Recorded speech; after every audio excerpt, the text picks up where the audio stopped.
Bonjour, nous sommes avec M. Christophe Médici.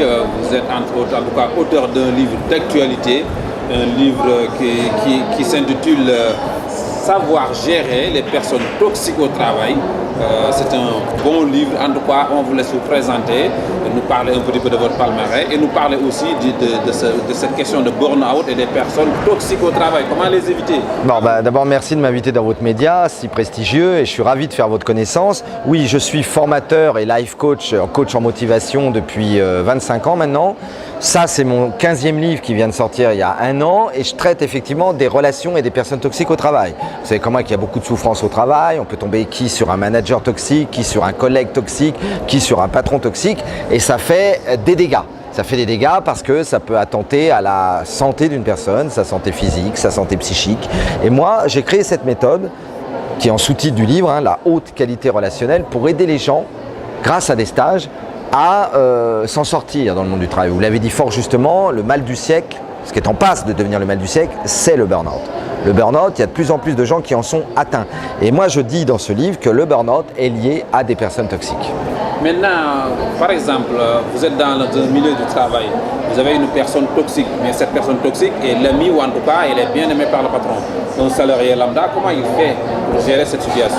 C'est très délicat, vous avez tout à fait raison, parce que dans les entreprises, il y a toujours un rapport de force lié à ce qu'on appelle le ranking, c'est-à-dire l'organigramme, la hiérarchie, le rang.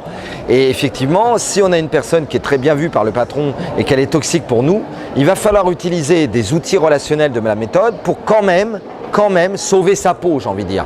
Ne pas se faire du mal à cause d'une personne qui, elle, vous a dans le collimateur. Parce que le plus important, moi je pense, c'est l'écologie relationnelle. Qu'est-ce que c'est l'écologie relationnelle? C'est éduquer sa manière de communiquer pour ne pas s'envoyer de messages toxiques, justement. Je répète à vos amis téléspectateurs que qu'est-ce que c'est un message toxique? C'est un message qui vous empoisonne l'existence. Qu'est-ce que c'est une personne toxique? C'est une personne qui vous empoisonne l'existence.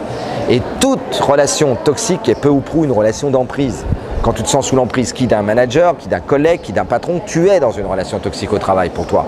Et tu as intérêt à venir faire des stages, à avoir des coachs, à avoir des formateurs, à avoir des gens qui sont des accompagnants parce que tout seul, t'es paumé, c'est pas ton métier. Donc tu connais pas ça. Et ça, je le dis à vos amis téléspectateurs, ils ont tout intérêt à être accompagnés. Ça leur fera du bien.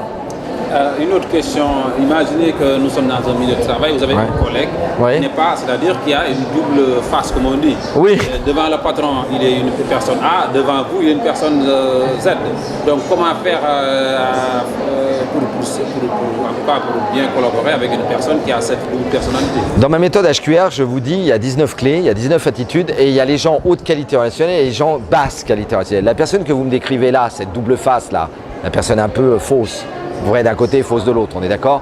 Moi, je les appelle les personnes BQR, basse qualité relationnelle. Ce sont des gens dangereux, ce sont des gens manipulateurs, ce sont des gens qui tirent toujours les choses d'une manière auto-centrée. C'est pour leur intérêt à eux propres. Vous comprenez ce que je veux dire? Je suis très clair.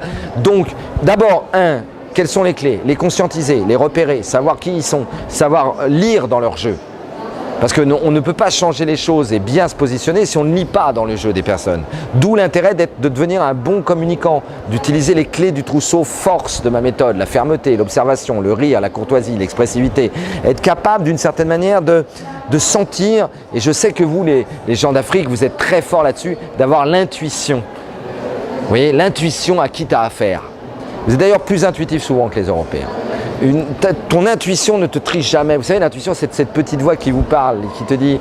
Les Québécois, ils ont une expression qui est géniale par rapport à ces gens-là, avec l'intuition, ils disent « ça me fait oui » ou « ça me fait non ».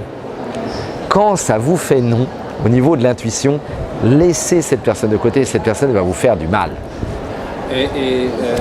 Maintenant, est-ce que aussi dans votre analyse, est-ce qu'il y a des patrons quand même qui sont comme ça ou pas? Absolument. Absolument. Vous avez énormément de patrons toxiques, énormément. Mais vous avez aussi énormément de patrons très bien. Faut pas être manichéen. C'est pas de la généralisation. Il y a des patrons très humanistes. Bien sûr. Et il y a des patrons qui ne le sont pas. Le patron humaniste Peter Drucker, qui était le pape du management aux États-Unis au XXe siècle, il disait ils ont au minimum 2 caractéristiques. D'abord, ils disent nous, ils disent pas ils disent nous l'entreprise, nous l'équipe, comme une équipe de foot, comme une équipe de sport co. On tire dans la même direction.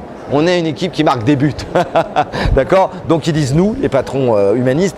Et puis ils atténuent la relation de pouvoir. Ils essaient qu'elle soit moins forte. Tandis que les patrons toxiques, ils vont être dans moi je suis le patron, moi je suis le boss, je suis tout en haut. Et puis surtout, ils vont écraser. dans le rapport de force, ils vont écraser les autres qui sont dans leur entreprise. Et au milieu, en tout cas au niveau de la famille, des amis, il y a aussi des personnes comme ça, négatives, toxiques. Toxiques. Mais vous savez, ce que je dis sur les gens au travail, en fait, l'intérêt de ma méthode, c'est qu'en transversalité, elle est valable pour toutes les scènes de la vie.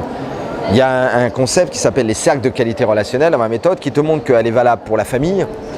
On a pu avoir des frères et des sœurs toxiques, des pères et des mères toxiques malheureusement, des grands-pères aussi, même si on les aime. Hein. Moi je fais la distinction entre l'amour et la relation. On peut aimer quelqu'un très fort et vivre avec cette même personne une relation toxique.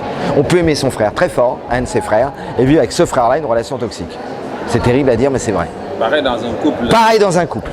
Moi je travaille avec Brigitte Lahaye, vous le savez, je travaille sur les relations de couple, je suis coach là-dessus à la radio, à la télé, et à la radio, à la télé, les gens nous appellent et on les coach. Et eux aussi, comme ils n'ont pas été formés du tout aux personnes toxiques, dans un couple, puisque vous citez l'histoire du couple, c'est pareil. Regardez, il y a des femmes qui tombent sur des hommes qui les battent. Et parfois, les femmes, on leur dit pourquoi es-tu resté? Elles disaient mais Christophe, je l'aimais. Et les deux sont vrais. Elles sont battues par cet homme, mais elles l'aiment. Et c'est terrible parce qu'elles risquent leur vie. Alors, un mot de la fin ou une conclusion? En conclusion, je dirais que l'humanité a énormément de progrès à faire en termes de transmission, et c'est bien que des médias comme vous se pensent là-dessus, de transmission sur l'apprentissage de la communication inter- et intrapersonnelle. L'erreur que fait encore l'humanité, et dans beaucoup de pays au monde, c'est qu'on est persuadé que communiquer avec l'autre et avec soi-même, ça ne s'apprend pas. Eh bien moi, mon combat, c'est de dire que ça devrait être un savoir fondamental aussi important que lire, écrire et compter, enseigner à l'école de la première année de maternelle à la dernière année de fac. Voilà mon combat, voilà ce qu'est mon centre de formation, l'école de la pleine confiance, et voilà pourquoi c'est ma mission de vie, la haute qualité relationnelle. Le jour de ma mort, je la transmettrai encore.